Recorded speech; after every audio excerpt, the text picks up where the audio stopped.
series, and we might be able to catch them on an up note. So that could allow us to buy it. Right now, if you're Hanwha Life, you're a little bit less interested in that 500 game for Zeus. Yeah, no, let's save it for playoffs. You know, that's probably what they're thinking.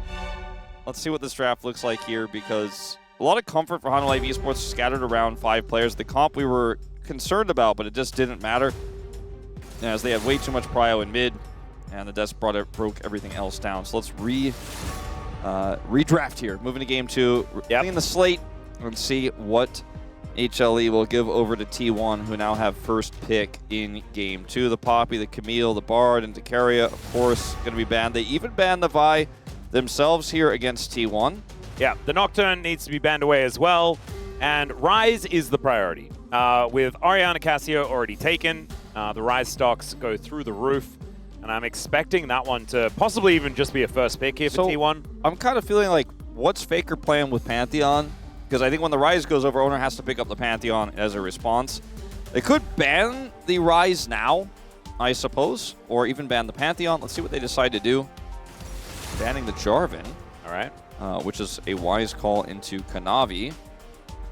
And will it be a Ryze ban or a Nocturne ban? That is the question. Nocturne is going to be the choice. So it's probably a Ryze pick, like you were saying, for T1 here. I would assume so. And then see what they want to play into that. Like, is it... Okay, Guma, they're not going to let him have the Lucian, even though it's first pick here. I don't think Delight's going to pick Milio away, although... They're hovering it. Although... And so Milio can work with some other things, kind of. But not really. It's not exactly the best when it's not paired alongside the Lucian. Yeah, you can give the Caitlyn gigantic range. Yeah, we've seen kind of funny. Aphelios be played. We all know Guma's good at that. Ooh, that's a call. Ogma could be fun. Not what I was expecting them to lock in, but that's a Lulu. It's going to be a Lulu Yunara lane. A Lunara again? Yeah. Yeah, or Yumiushi has a pretty cool new skin on this champion. If he does decide to lock in the Yunara, it would not be a huge surprise.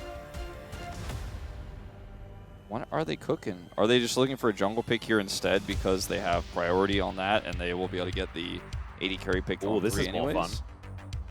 Ogma Lulu is always, it always warps games where you either get online with the Kog'Maw or you don't. And the rest of the draft doesn't always matter in terms of, you know, where the leads are. If your top lane is winning, but your Kog'Maw's behind, doesn't always end up being a game you can play. They do give over the Milio, which was obvious after the Lulu was locked in that was going to be going over to Keria. Yep. And they can go for a Ryze pick here, or they could even go for an early game jungler here who can help and empower this Lucian lane. I wouldn't mind the Pantheon, but the Ryze value is extraordinarily high. They are just going to take that one. Syndra, a consideration here for Zeka. Faker did not have a great laning phase in game 1 and lost a lot of prio, which is part of why that early dragon fight, or fight around the dragon, it wasn't a dragon fight per se, went so poorly for T1. Twisted Fate is going to instead be looked at here. There's a lot of options for Zeka. He doesn't have to play, he doesn't even have to pick mid right now. Yeah, and I mean, he's playing against walking Mikhails, so I don't know whether that's necessarily what he wants to do. The Syndra does come in instead. Seen this as an answer to the Ryze quite a few times, but it's been up or down whether it's actually going to work. We'll see whether it does this time around. A lot of keep away available here for HLE. And we have seen the Kog'Maw Lulu played by their opposition. It was T1. They did bring it out first. And since then, we've had some pretty phenomenal Kog'Maw Lulu switch around drafts, right? Where you flex Shen into the top lane, all this sorts of stuff, and you allow yourselves to play like a Juggernaut style composition. This is a very face-up Kog'Maw though. So T1 know exactly what to do with this information. We'll see what that decision is going to be, as the Olaf is going to be taken away, and we'll see what T1 want to be removing as well. Maybe a Shen ban. Yeah, I was going to say Shen is probably what Woodid is yelling loudly to the high heavens right now on the space. I think they'll probably consider that ban in this final spot they have. They banned the Nefiri first because Nefiri Lulu is a pretty scary combo. The Nocturne obviously removed, the Vi is removed, but the Fury's kind of the next best thing here. What about Shyvana Lulu, though? I don't think they're going to pick that. There's no way. There's no way? There's no way. I thought that there was no way all the other times he picked it. We'll and see. He did. It's been hovered a lot, you know, but we're not seeing it come out that much anymore. See if that Shen gets banned here. It feels like otherwise there's so many different things you could look at in this draft. There's so many things you could consider. Pantheon is still available actually here. Jax. Ban the Jax, which also pairs well with the Lulu. Is he just going to play Shen? Probably not blind here. They'll take the Pantheon away from Owner first. I like this a lot. And Pantheon is sort of the last tier 1 jungler that we do have left up and available. I think that Owner could get on something like a Wukong. There is the option of going towards a Trundle, perhaps. Is it But I don't Maokai? like Trundle in this draft. Maokai for Owner to try to set up Ooh, I like that, the team fights, try to keep Hanwha Esports at arm's length. I don't like the Maokai that much for this draft, but it is a strong pick that I'd prefer to the Trundle, for example, given what we see here. Or does he have something else in mind entirely? What about Kha'Zix? Kha'Zix is good for blowing up these squishy targets, to be honest, and has an okay matchup into Pantheon. Will need some help. This does not help your Lucian Milio lane very much. It is kind of the next thing on the tier list, and that is a Gwen. Okay. No idea. Likely, the Gwen is going into the top lane, has been buffed a little bit, but could theoretically be going into the jungle as well. I don't really like either position for the Gwen here, but I think it is definitely going to be played by Doran in this game. But they can just play Gnar into it. They have such a good comp here. They also still play Shen. It's a little tougher now with the Gwen there on the other side, but HLE have such good power in the early game. Like, this is kind of the reverse, where they have some really strong lanes to play through. Yes, the Lucian Milio can win against the Kog'Maw Lulu, but it's not easy. Will require a lot of attention, and there's a Pantheon versus a Wukong, so we know which 3v3 we prefer. Mentioned the Kennen on his way to potentially getting 500 games tonight. It's his 5th most played here in the LCK, and he will pull it out. It's a classic counter pick here from Zeus specifically into the Gwen. Not a lot of other players pick this one up, but he does. And now they have extra both engage and flank power, but peel. It's more peel for the Kog'Maw in the late game. Yeah, this Kennen can become a big problem. They do have things to deal with it, right? You can hold him at arm's length with things like a Rune Prison. The Cyclone's going to be there to make it a little bit more frustrating to get yourself in. Allows Pays to do more damage. But I'm with you, Wolf. I actually feel like Hanwha Esports' draft is looking very, very nice. I'm concerned about mid and jungle. You know, Yeah. I've seen already in game 1, Faker get pushed in on the Orianna, got crushed in the lane. It's a tough matchup, but it looks like he just really didn't know how to get out of lane and affect those bottom side plays. His team was playing like he had prio, but he didn't. Now he's playing into a Syndra here. And the Wukong's early game to try to empower that Lucian Milio just feels very weak. And the Pantheon is the exact opposite. I think that Kanavi, if he continues the way that he's been playing already, this is going to be such a difficult game for T1 to play because he can start that pressure, as you mentioned, so early in this game. Wukong needs to get to that level 6 as quickly as possible. Let's see how well T1 can play the defense or whether HLE can just shut him down.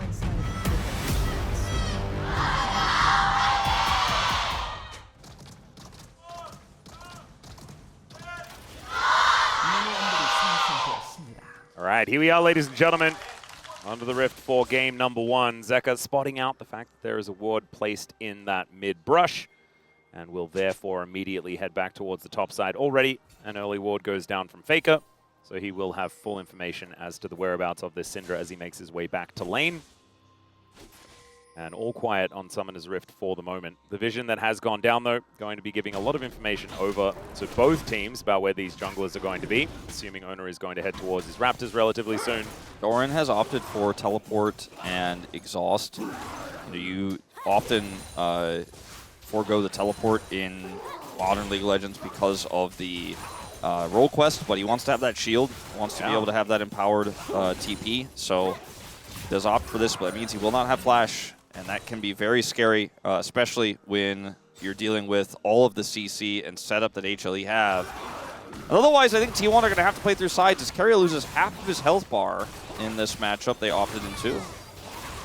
Yeah, this is going to be pretty interesting how this lane is going to go. It's all about the W windows, obviously, for the Kog'Maw.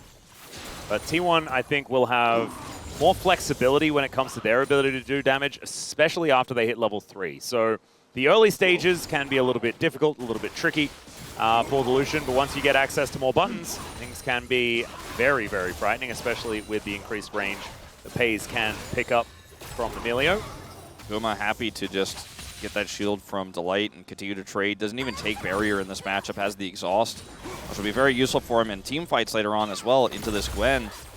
So just a really cool tech from him. They're controlling this lane, and that's already, you know, I said the matchup can go both ways, but they are just smashing it right now. They have full control, and you can see it's Guma's first pick of this Kog'Maw here this season, but we've seen him play it in the past to great effect.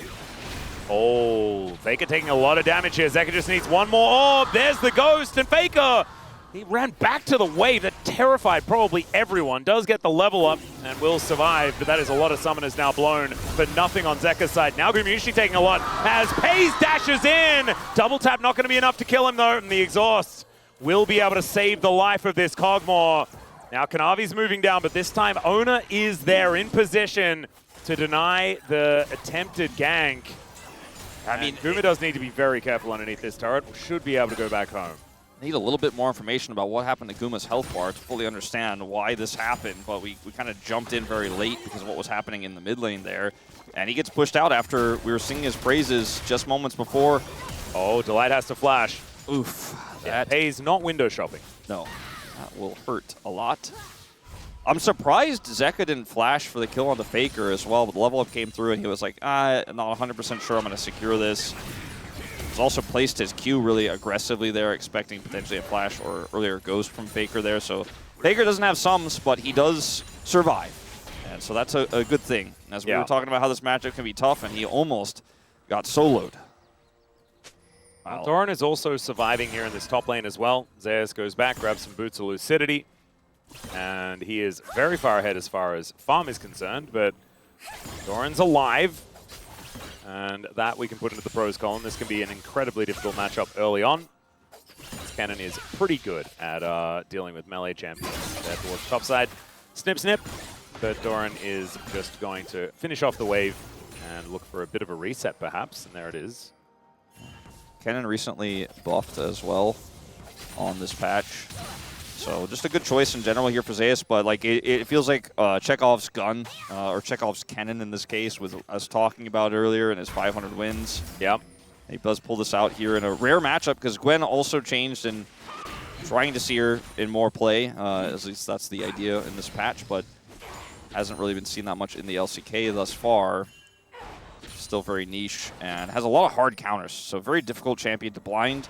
Gnar, one of the ones we saw in the past. Jace, which wasn't available because of Fearless. And he still finds himself into this Kennen. 15 CS down early, like you said. Very tough to play out. Yeah. Gwen is often one of these response picks rather than the thing that you're actually going to go for. Is Faker finding a decent exchange onto Zeka, but Kanavi just flashes on top of him. There's the unleashed power, but Faker makes it out! Just barely surviving, and obviously still not great news. But still no first blood to go over to HLE. Yeah, it's twice he survives. Both times he will take a huge disadvantage because of it. Losing his ultimate here, much less impactful than losing both sums, but both of those summoners are still down for a little bit longer. He doesn't have teleport, and so he's going to lose a large part of this wave here. And barely, just by the skin of his teeth, survives on the play. Kanavi going straight back down to the bottom lane here. If Pays and Keria try to pressure further, they will not enjoy what happens next. Yeah, this time Ona is here as well, so he's going to move on up. Gets a control ward down. Kanavi already here. Is Gumushi in a bit of trouble? Great polymorph onto Pays to stop that play as Ona goes in. Only level 5, but Guma is still taking a lot of damage. Pays, can you get the autos across? Oh, he gets the piercing light for the kill! And the Akathian surprise is not going to be able to do it here as somehow Ona survives for such a long time. Picks up the double for Pays. And now Doran is going for an all-in on this top side. That needlework not quite connecting, though, as now Zeka moving towards his bottom lane. Oh, the dash out of the way. Pays turns it into another kill. But still, Zeka is going to be able to find a lot of value here. The fire kick from Carrier might have been enough, and Zeka not going to be able to close the gap on the Melio. Follows him all the way down here as well. Crazy stuff in this early play. Owner played that bottom side gank so confidently, I guess is the best way to say it. He had his Warriors Trickster there. He's going to go all the way back to this one here. From Faker's perspective, for the Realm Orb. No worries. Last bit of damage comes through from the ultimate is not enough to take him out, but watch Owner in this play. As he wants to come over here with this pressure that they're putting on, they wait out the Polymorph, and he flashes past Kanavi here to get on top of Guma. Does just enough damage here as Guma looks to turn back and offer that damage. Pays says, no, you're pushing onto that Wukong. You forgot about the Lucian. You forgot about my Piercing Light. That was through the caster minion. And then he goes back in here, Owner, again to set up Phase for a second kill. And then when Zeka flashes, he sidesteps it and picks up a third. That was absolutely insane. The fact that Carrier also lives is just icing on the cake here for T1. But Faker now looking for an angle towards Zeka. There's the Rune Prison for the slow. Not going to snare him here. His owner is just going to move towards his bottom lane. Take away some Raptors. This game is still very close, and the only lead here for T1 is on the Lucian, but sometimes that's enough when it's Pays who's piloting it. We talked about, well, I really specifically mentioned several times, I don't think we'll ever see Lucian go through draft, and then he did. I don't think it should. And it's potentially a problem here. There are still a lot of issues here. The top side isn't fixed for T1 just yet, although those Merc Treads are going to help a lot. Faker was able to impact that bottom side play as Pays is going in again. Yeah, looking for another angle. There is the Polymorph as the culling is going to be the response. As soon as that ability goes on cooldown, you can feel free to press R. And that's exactly what Pays does. But Kuma has been farming very well. 73 CS to the 70 of Pays. And so T1 still do need to be careful of this Kog'Maw and what he's going to be capable of. No mana here for Pays. Will decide to back off of this play. Used everything to try to get a larger advantage there. It doesn't really amount to too much. Guma actually takes a farm lead after catching that wave. No exhaust here for Doran. And Zeus does have Ignite and his ult, so very scary moment. Yeah, there is the Ignite immediately as Pantheon turns up as well. Stun onto Doran, and Gwen is not immune, ladies and gentlemen. And Faker has Realm Orb, but it's just not the same sort of impact. He can't save this play. There's no way he could react. They're the ones who are pushing the tempo. They're the ones who are leading the charge on that top side play, and the observers knew it, we knew it. But Doran just couldn't realize that the engage range of that Pantheon was long enough to where he couldn't be anywhere near that cannon.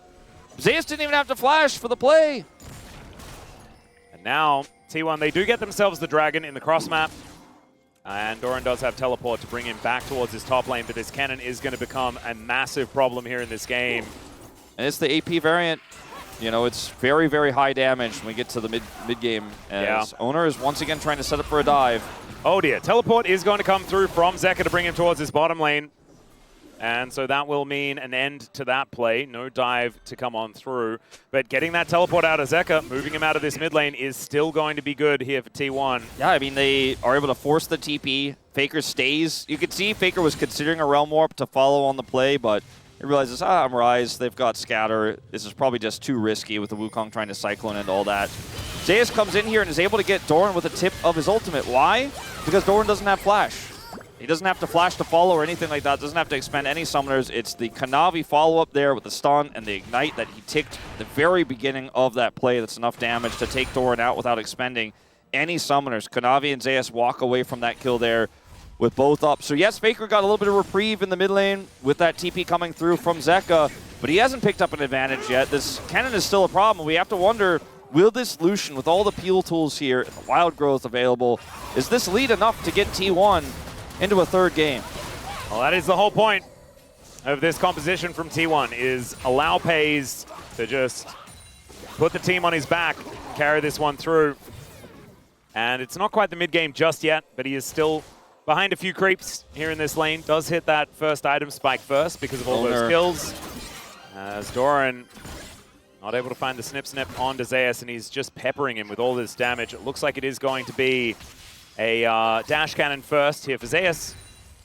And that means that the lack of flash is going to be even more pronounced from Doran.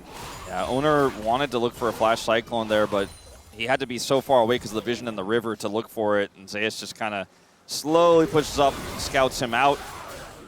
So he just ended up wasting a little bit of time there, but nothing too crazy. Yep. He's still dashing forward as Gumayusi presses W. It's going to be a lot of damage onto Keria. And there is a Pantheon waiting. Polymorph and the exhaust now down onto Pays. Guma in trouble, but Owner is here at exactly the right time. Finds a Cyclone onto Kanavi. Gets the Aegis out and now teleport him from Zeus. He's looking for an angle and tries to get on top of Pays. He finds him. Picks up the double with the help of the living artillery. Scatter the Weed comes down. Owner is dead. Zeus to stay alive, and Faker tries to grieve for the play, and it's just more food for the Home Alive Esports war machine. Yeah, with the exception of that last play there from Faker, I'm watching that play looking like those Hanwha fans in the picture. That was sick. 1,500 kills for Zeus, and he might not be getting his 500th game if this game continues anything like what we have seen already. Guma picks up his Rage Blade off the back here, and all T1 get is a plate for Doran on the cross. As this is a flanking Pantheon, and they're still so confident with this Wukong here. They can force this play. Guma goes low, but he's not even really the main factor in this play. And they're like, no, we win this, we've got the advantage. Then they get outplayed massively here. Watch this Wild Growth setup, and then Kennen shows up. He has TP advantage. Doran can't follow. He's got massive damage here, even without his first item. And then the peel from Zeka to get him out, and then Faker triples down and dies as well. Man, that was so beautiful from Zeus. Goes in, makes the big play, and then baits them till the very end to make sure that everyone dies. They're all on the same page. The Wild Growth onto Kanavi to buy that space so Zeus can get in on the TP flank. It's just a well-oiled tank here. HLE rolling over T1. Old now, Wolf, at 13 minutes. And that lead for Pays is still there, but it's so much smaller than it was. And Gumayusi just needs a couple of items in this this Kog'Maw is well and truly online. Rage Blade going to be the first one that is now completed. And I don't know where it starts to feel better for T1 because it's a very different composition to what we saw last time. As now Faker is in trouble. The Unleashed Power comes in. Scatter the Weak. Should be enough space for Kanavi to come on over and get the stun. And Faker was running the wrong direction anyway, so it's another freebie here for HLE. They didn't ban the Pantheon. They let it through. And I think they are regretting that choice now. Kanavi's just having such an incredibly good day just here today. Year, month, whatever this period you want to choose. yeah. He's pretty insane. 3-1-5, so 100% kill contribution here as well. And now we're looking for Dragon number 2. T1 could make it double Dragon. And they're looking for Zeka, actually. He is going to be able to teleport away, though. I don't think that, not going to be able to see him. And actually teleported about 2.5 meters. That's all he needed enough to to get into safety. It's not going to waste any time, and he can still compete for Prio on this Dragon. They're pushing mid. There's no answer. T1 are losing everywhere right now. Yeah, Faker is now back in that mid lane, though. So it might be an honest fight, but Owner is already on this Drake. Pays is going to move on over, and Carrier is there for the support. Zeka shows up, and you can see Zeus roaming from that top side. No teleport available. Doran does have his, and now that is going to be used to bring him towards this fight. For a little bit of time, it might be a 4v5, but Zeus is getting here very, very quickly. That is going to be the secure for T1, but the scatter from Zeka is so good. Owner trying to get himself out with that Warrior Trickster, and now Faker in a lot of trouble. The Slicing Maelstrom comes in, and the Polymorph is there as well. Carrier might be able to keep him alive. Scatter doesn't actually get the stun, and the GOAT will live. I mean, Zeka was so close to his ultimate throughout that fight. Just a few seconds away there of killing Faker, and they're so fortunate he didn't have it, or this could have been a very costly Dragon take. I would say it was not costless, but at least they were able to escape with their lives here. As Faker's looking for a flank play here as this has happened. They want to close the door here and push in with Doran, but HLE's disengage is so clean.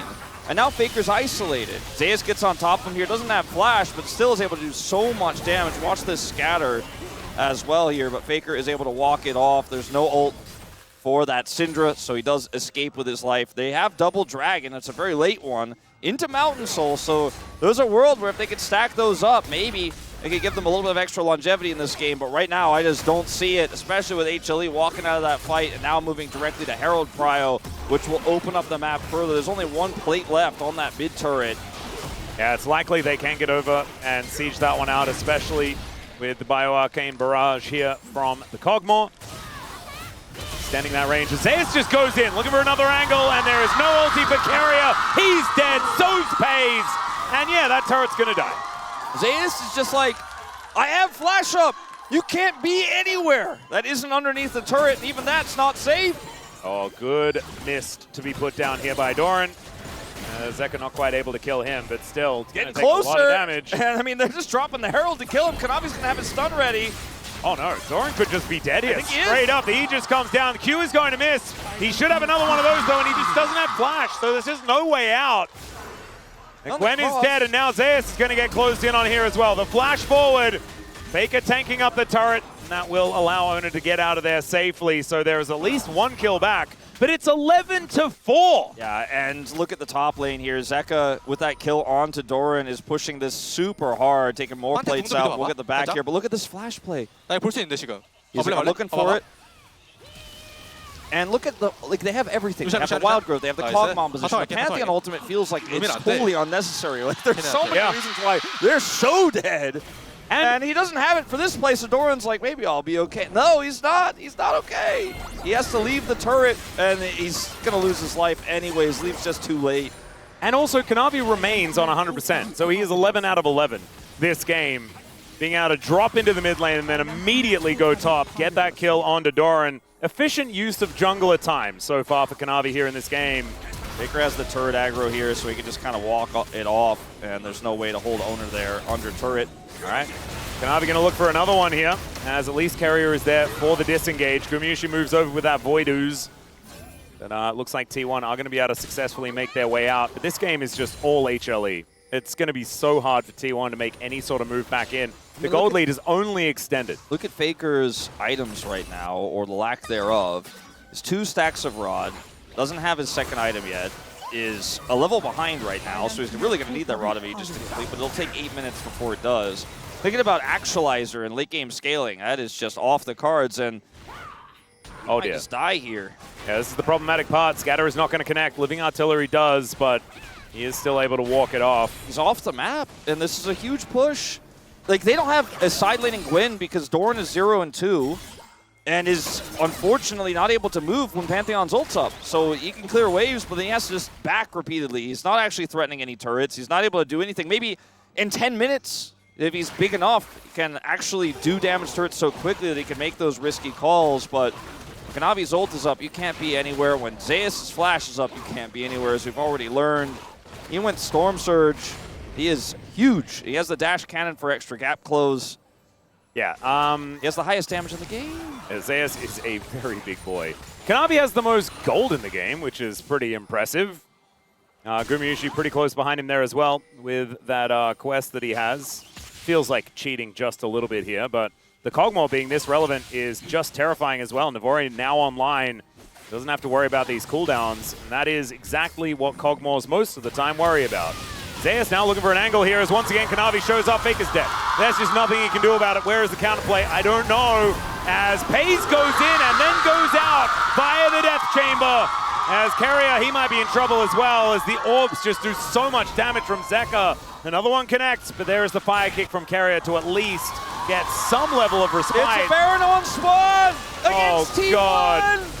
T1 looking for Hail Mary plays everywhere. They force the Wukong gank topside. Bam, gets shut down, fails. They try to make the play in the mid lane with the Lucian. Gets shut down, fails, and then they just find themselves against the wall here. Backs against the wall. Baron up on spawn. 8,000 gold lead at 20 is about as high as a gold lead can get at this level in the Legend group. This is one of the most dominant games we've seen, as people are dying as we go into replays. Yeah, that was kind of crazy. So I don't know whether they actually did get the kill there, as yeah, it was just unleashed power onto the monkey.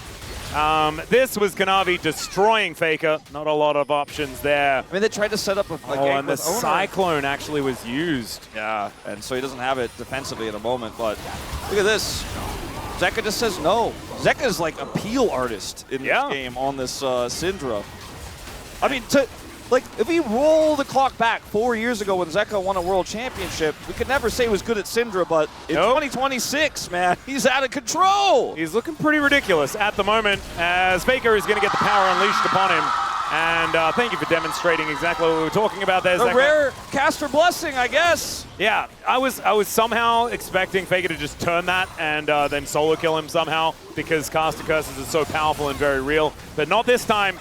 This time HLE, it feels like they're just a little bit too far ahead as Gumayushi is just attack moving towards T1. Owner almost just dead from a few of these shots from this B Kog'Maw. And the inhibitor turret will go down. Inner in the top lane is also being softened up by Zeka as well, who deals with that one as we are talking about this. And T1, there are no options left. Push in the top lane now. Baron buff minions still here for a minute and a half. They need so much more time than what they've got. All right, Hail Mary play. Faker dives on in and takes the Death Realm exit. Paze is in trouble here as well, slicing Maelstrom. Paze actually survives for quite some time. And there is the Cyclone to interrupt at the same time as Zeus is going to fall. Doran's also dead. It is still a 1-5, but the fire kick onto Kanavi is so good. Paze still trying to dance around this fight, but he will eventually go down. Kanavi gets another one. That's one going over to Zeka, and it was a valiant attempt, but it's still going to be the ace. And HLE will close out this series in 2-0 fashion. Utter dominance on the eve of the playoffs. Showing that they are by far the deserving team here of round 2. Crushing 2-0 T1 paper. And I mean, look, Zeus gets to play. He doesn't get 500 wins, but he gets to. And this was with Owner actually playing a lot of attention. And it just did not happen. I mean, when you look oh wow, we got lassoed. and his burst and his lead over Faker was just, it was hard to ignore, frankly. Not to mention Zeus playing his cannon again, so I can imagine that you could be a bit enamored by that. Look at this. I mean, they just kill Faker. Zeus sacrifices himself to push it back. Now, from Paze, this was a damn good try on the final defense. He actually plays this so well. Knows the Pantheon ult is coming. They have to react to this. Keria gets the kick. Owner's peeling for him. And they're like, maybe we can buy a second lease on life. No. Just not quite enough. And HLE far enough ahead in order to get themselves the win here. And you can see Zeus very relieved after this clean win in this series. And I really was expecting this to be a bit more of a bloodbath, a bit more back and forth between T1 and HLE. And HLE have just decided that, yeah, I mean, we might be qualified for Worlds already, but we do not care. We want to win the LCK as well and give ourselves the biggest chance possible of taking home that Worlds trophy.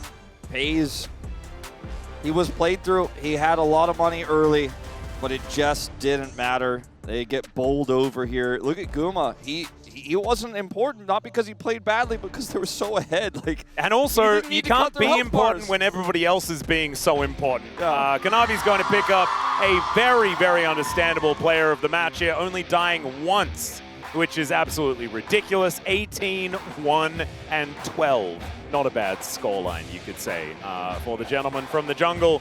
And